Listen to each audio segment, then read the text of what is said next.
جو پہلا فکرہ بولیا کہ رسول اللہ زندہ نبی ہے،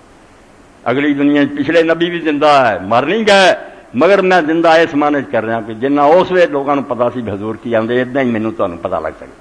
کوئی تلاش کرے صحیح حدیث واسطے اتنا مواد ہے سارے ساتھ، بالکل آپ سارے سامنے تابع روشن، کوئی نہیں محنت کرتا یا وہ غلطی ہو جاتی الگ بات۔ اس بارے ایک حوالہ اور جنم کہ ایسی کتاب ہے عثمانیہ سلطنت کے آخری زمانے دمشق کے مفتی سی بہت بڑی حاشیۃ العلامۃ الفقیہ شیخ محمد امین الشہید ابن عابدین رحمۃ اللہ، دیوبندی ہوئے یا بریلوی ہوئے،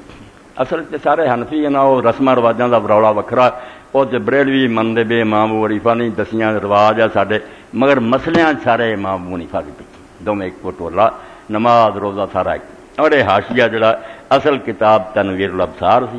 وہ شرح پھر رد المختار لکھی ایک عالم نے، اس تے حاشیہ پھر علامہ ابن عابدین سامنے نے رد المختار دی،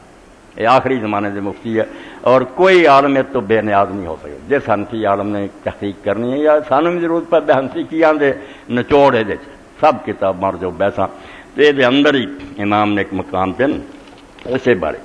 کہ بدعت کڈی بری شے، کون انہوں پاگلوں سمجھایا کہ شرک ڈب جاندے جے دین کولوں بناؤندے جے، تمہیں پتا ویسے قانون خدا کا کام ہے، تسی آپ بنا ڈے اے بدعت نیڑی دی گل نہیں، آندے رولا پی گیا یہ کم سنت ہے کہ بدعت، اندازہ کرو ٹائی کر دی پئی بدعت نہیں پئی کہ بدعت ہسنا کہ صحیح ہے، ایک پاسے کوئی عالم آندے سنت ہے، کچھ روایتاں وکھاؤندے کہ حضور تو ثابت ہے صحابت، دوجے پاسے پتہ لگتا نہیں کہ بعد ہی کرنا کی چاہیے پھر فرماؤندے لأنه اذا تردد الحکم بین سنت و بدعت کان ترک السنت راجعا الی فعل البدع، جدوں اس بارے جھگڑا ہو جائے بات روڑے پی جائے کہ یہ سنت ہے یا بدعت ہے تو اس سنت کا ترک کرنا ہی عقل مند، چھڑ جاؤ سنت نو، سنت چھٹ گئی کی ہے تھوڑا جا صاحب رہ گیا تو بدعت ہوئی کتنے جاؤ گے پھر؟ یہ حضرت عبداللہ بن مسعود رضی اللہ عنہ نے فرمایا ایڈے بڑے صحابی رسول اقتصاد فی سنہ اجتہاد خیر من اجتہاد بدعہ، اے پلے بنو مرشداں تو توبہ کرو کہ کولوں کیوں ذکر بناؤ دے جی، یہ ذکر بخاؤ اللہ کے رسول نے دسے کوئی سکھا کے گئے، تسی کتوں نویں تمہیں کشور الہام ہوئے، یہ دروازے بند ہو چکے ہیں، حضور تو بعد اللہ کوئی نہیں کلام کرتا کسی نے ہو جا، دین مک چکا۔ 475 صفحہ دی کہ جدوں اس بارے متردد ہو جائے معاملہ دونیں گلاں بندیاں نظر آؤ کہ کدنا سنت بنے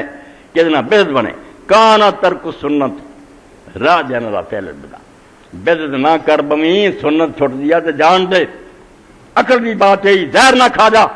تباہ ہو جائے گا۔ اور یہی حافظ محمد لفی رحمۃ اللہ علیہ نے زینت الاسلام تو لکھے بے جے عامہ نو مسئلے کی سمجھ نہیں آؤں، سارے کوئی ایڈے عالم تو نہیں ہوں، جدو رولا پوے کوئی آدمی آخیا نیکی ہے دوجا کے نہیں یار تو غلط کام ہے تو فرماؤندے اتنا ہی ہے جی ایک چیز پئی ہے، کوئی آندا گوڑا کوئی آندا زہر، تینوں نہیں پتا لگتا عقل کی آندی تو پنگا نہ لے، اس گڑ نو نہ کھا، جے گڑ ہویا تو نہ کھاویں گا تو پیٹ آفر جانا، جے نکلا زہر تو مرنا ہی ہے نا۔ پھر اے سنت بدعت کی مثال ہے کہ سنت کے بارے شک ہو جائے کہ یہ جی کئی عالم آندے یار بدعت ہی ہے، توبہ نہیں وہ نیڑے نہیں جانا، بدعت کا وبال بہت بڑا، بدعتی آدمی جڑا یہ پکڑی بڑی سخت ہونی ہے۔